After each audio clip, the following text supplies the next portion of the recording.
Ini niat ini sempat menjadi satu pembahasan, bahkan merambah pada tindak kriminal dalam KUHP, Kitab Undang-Undang Hukum Pidana, bahwa peran hati yang disebut niat itu perlu ada untuk merumuskan bahwa perbuatan itu sudah masuk dalam kategori tindak kriminal atau tidak.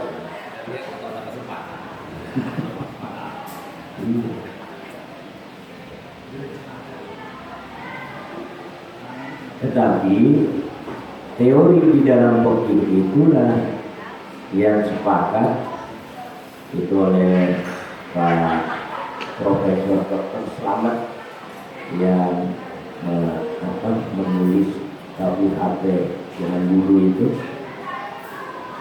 bahwa niat itu harus ada dalam tindakan perbuatan seseorang. Kalau tidak ada, maka tindakan seseorang tidak akan dihitung apakah kriminal atau tidak kriminal. Dan itu kebanyakan mereka yang membahas itu adalah persis yang dibahas di dalam masalah niat itu. Jadi apa yang disebut niat itu? Tujuan pasti itu. Tujuan pasti yang tidak tergoyahkan. Apabila goyah yang disebut obat itu, maka batal. Seraya yang diniati juga batal.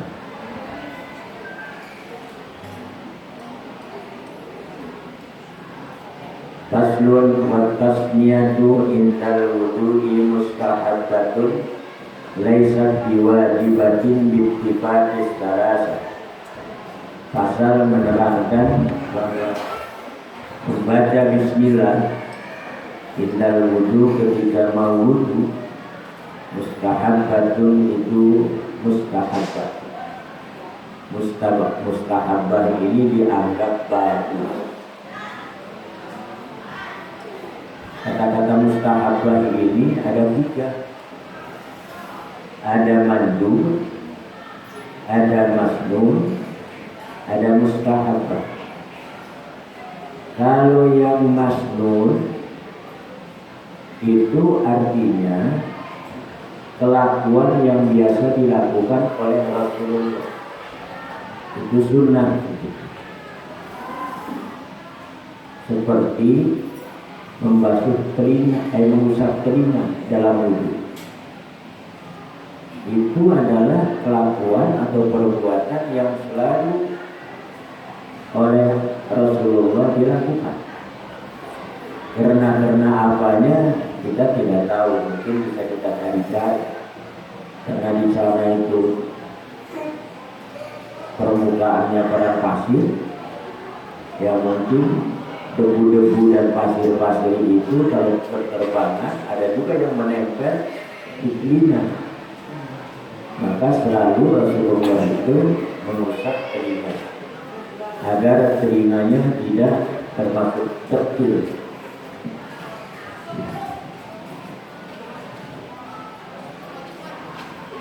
Yang kedua, mandub, nadab. Nadab ini adalah sebuah perbuatan yang menurut pandangan ahli hukum itu disunahkan. Itu banyak itu. Itu biasanya di usul fiqh al-mandub. Dan yang ketiga al-mustahabbah.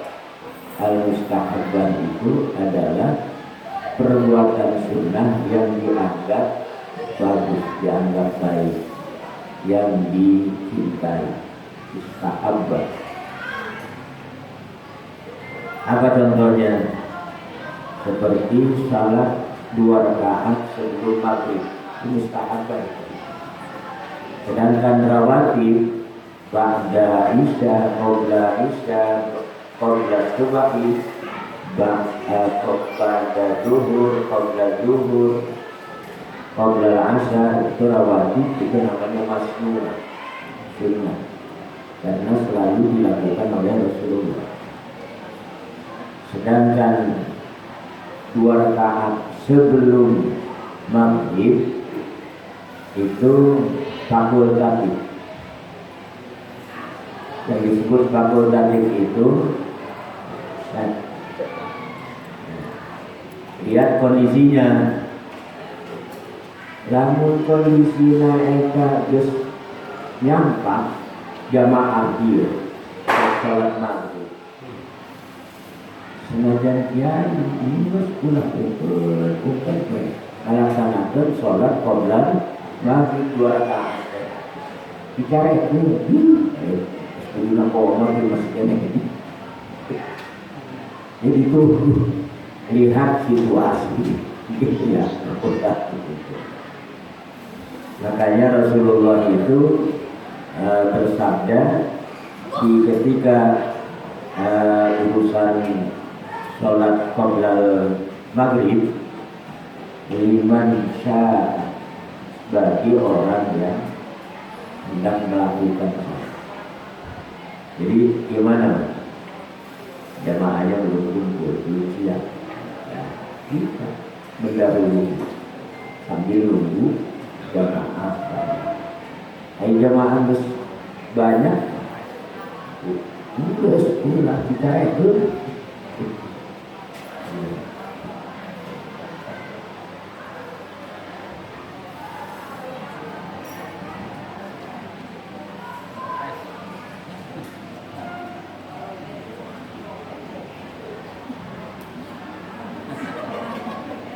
Laisat biwajibatin. Ada yang ngasih door prize. Takut ya. Laisat biwajibatin, bahwa mustahabah atau tasmiyah itu tasmiyahnya laisat tidak merupakan wajib ittifaq salasati dengan kesepakatan imam yang 3. Wa sahur riwayataini an Ahmad annaha wajibat. Sedangkan riwayat dari 2 riwayat yang paling sahih dari Imam Ahmad bahwa basmalah indal wudu adalah wajib. Sebab apa? Hadis bismillah itu merupakan hadis umum. Kullu amrin dibalin la yubda'u bihi bismillahirrahmanirrahim fa huwa aqta atau aqta. Kullu amrin dibalin, setiap perkara yang mempunyai tingkah yang baik menurut syarat.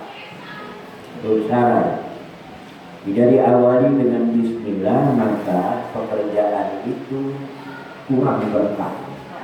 Nafisul barakah atau abdan, putus, tidak mendapatkan keberkahan. Nah, ini pekerjaannya pekerjaan wudu. Wudu itu adalah ibadah yang ditunjuk dilakukan oleh Allah. Yang umum aja disunahkan baca bismillah. Apalagi ini ibadahnya ibadah fardhu, jadi setara.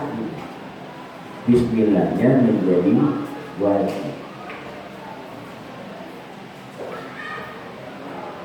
Ini kemudian bismillah itu kalau dilihat dari sisi ini ada 5 hukum bismillah.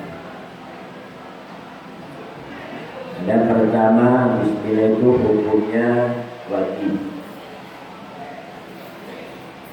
Di antaranya Imam Ahmad ketika mau berwudu.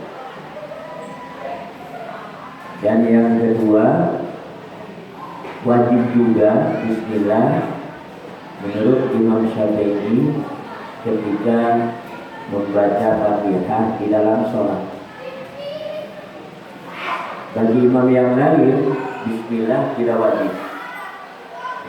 Langsung aja Fatihahnya Alhamdulillahi rabbil alamin arrahmanir rahim maliki yaumiddin. Kemudian sunnah. Kalau sunnah ini segala sesuatu yang baik menurut pandangan syara itu disunahkan baca bismillah. Termasuk mau minum kopi bismillahirrahmanirrahim.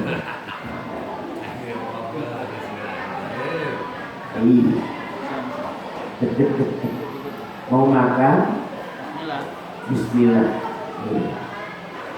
Itu sebuah keindahan itu sebetulnya. Sebuah keindahan. Coba bayangkan. Nah, orang Yahudi aja bismillah. Yahua. Orang Nasrani juga bismillah. Berkat di Tuhan Allah. Nah, orang agama Islam, beragama Islam bismillahirrahmanirrahim. Saya membayangkan bagaimana bismillahnya orang yang tidak punya agama. Sehingga di pelorokan itu jual buaya.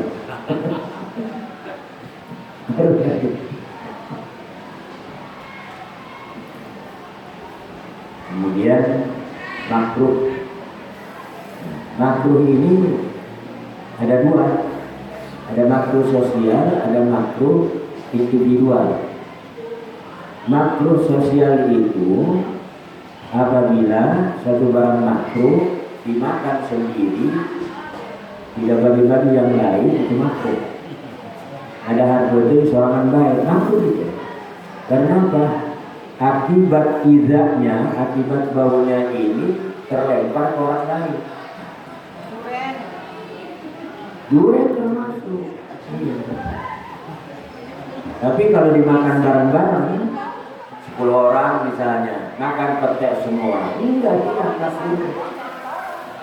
Betul, ada yang mengatakan bau ini, kamu juga nggak makan. Kalau saya makan protein sih ikhlasnya itu ada harga.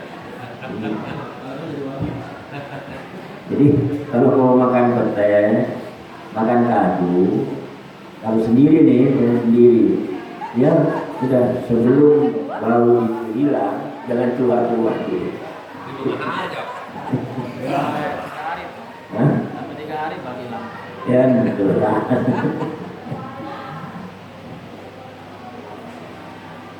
Jengkol aja sudah masuk ke hotel,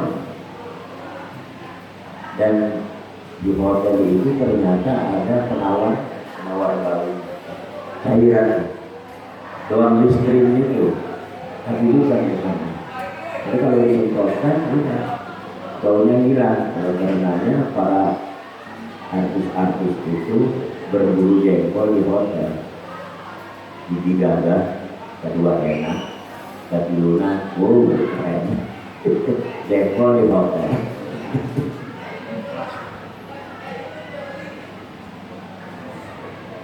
Kemudian ada yang haram. Bismillah itu haram tatkala ditempelkan atau dipakai pada ketika kita maksiat. Ya. Lalu melakukan sesuatu yang dilarang, kita bismillah dulu, haram itu. Tapi ada makan barang haram, tapi kita disunahkan bismillah. Seperti begini, kita jangan maling cau. Yang namanya maling cau itu haram kan? Tapi makan caunya itu halal, karena caunya halal, dan itu sunnah bismillah. Iya, bismillahirrahmanirrahim. Yang lucu aja bismillahirrahmanirrahim. Cara cau menang maling. Udah gitu. Makan baik. Status caunya haram. Perbuatan doang. Tapi zatiah caunya siapa yang mengatakan halal? Orang halal. Nggak tahu dapatnya juga cara halal. Bukan begitu, bukan tahu dan tidak tahu. Tidak tahu kita yang maling nih. Kita yang maling. biasa ke pemuda mau tahu ini ya. Tahu kangen, Mangga biasa anak sekolah paling mangga. Iya. Dan itu tahu kan kita maling tuh. Itu haram malingnya itu. Dan makan caunya itu sendiri karena cau menang maling haram. Tetapi zatiah caunya itu haram. Sebab enggak apa yang menjadikan haram. Maka disitulah sunnah membaca Bismillahirrahmanirrahim.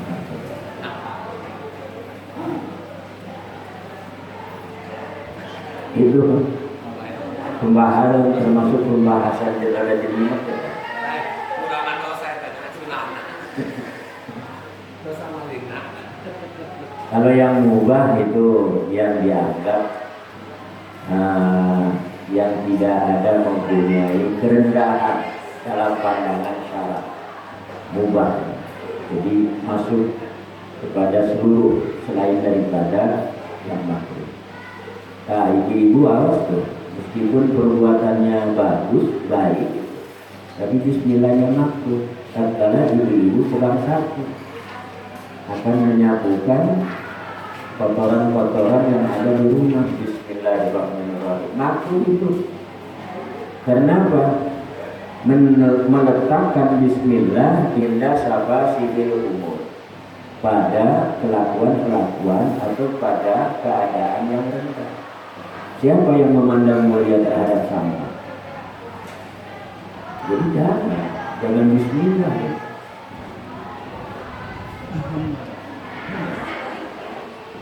Iya, kalau pada sampah ini. Ya, selintas mengenai bismillah. Wa hukiya an Daud annahu qala la yajzi'u wudu'un illa biha sawa'un tarakaha amidan aw nasiya. Betul. Ada yang ditakuti. Dan diriwayatkan dari Daud Az-Zahiri Ibnu Hazm annahu qala, sesungguhnya Daud berkata, la yajzi'u wudu'un, tidak sah wudu kecuali dengan tasmiyah, dengan bismillahirrahmanirrahim.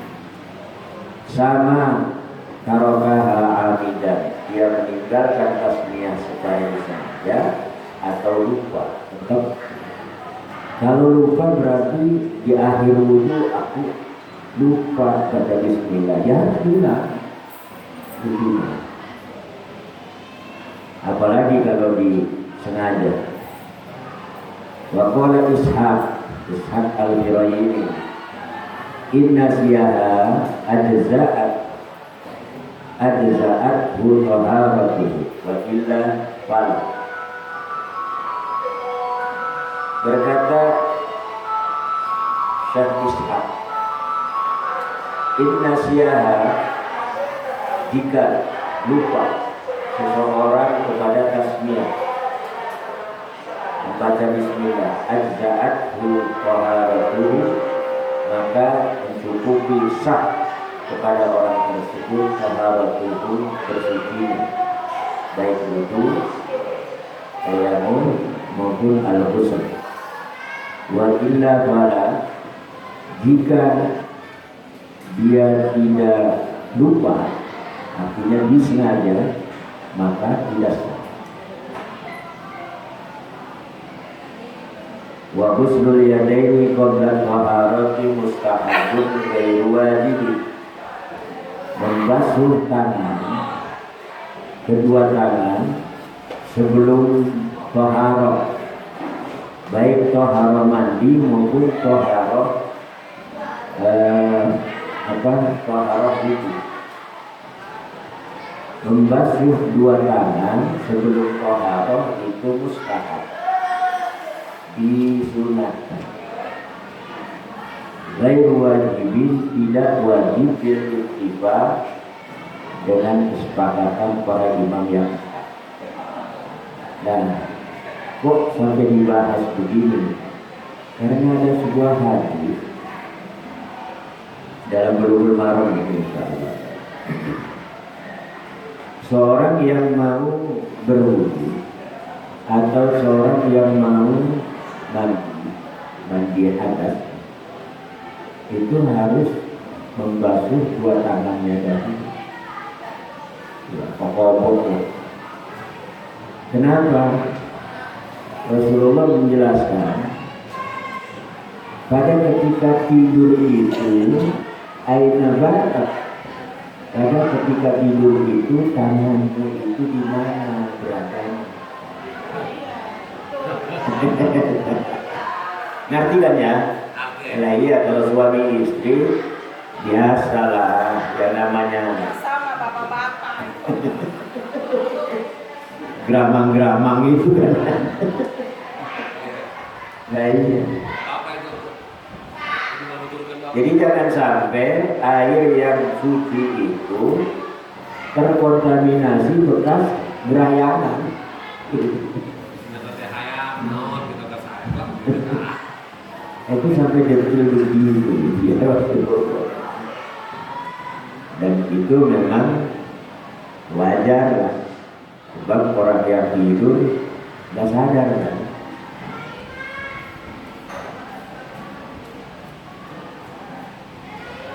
Tapi ini waslul yadain ini posisi hukumnya adalah mustahab, tidak wajib, tetapi sunnah saja. Sebab apa? Dunia itu luas, dugaannya itu luas. Di mana ketika tidur itu tangan berada? Apakah? Nah itu.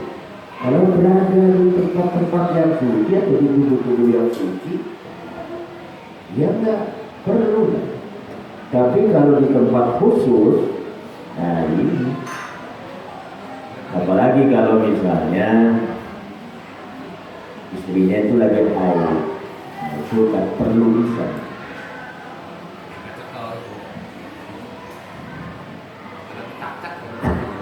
Wahukia an Ahmad annahu awjaba dzalika min naumil lail dunan nahar. Nah ini dirinci nih oleh Imam Ahmad bin Hanbal. Kewajiban itu annahu awjaba dzalika menurut Imam Ahmad, kewajiban membasuh dua tangan sebelum sesuci itu adalah ketika tidur malam. Dunan nahar, bukan tidur siang.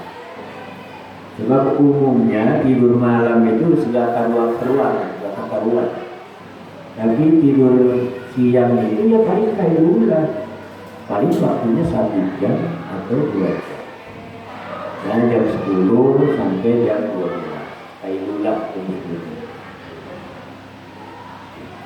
Atau umumnya kalau tidur malam, tidur siang itu ya nggak bersama istri. Sedang dia manis, tidak biasa. Tapi kalau tidur malam makin rapat, karena apa? Dingin, masalah. Apakah dia Yakin lelah.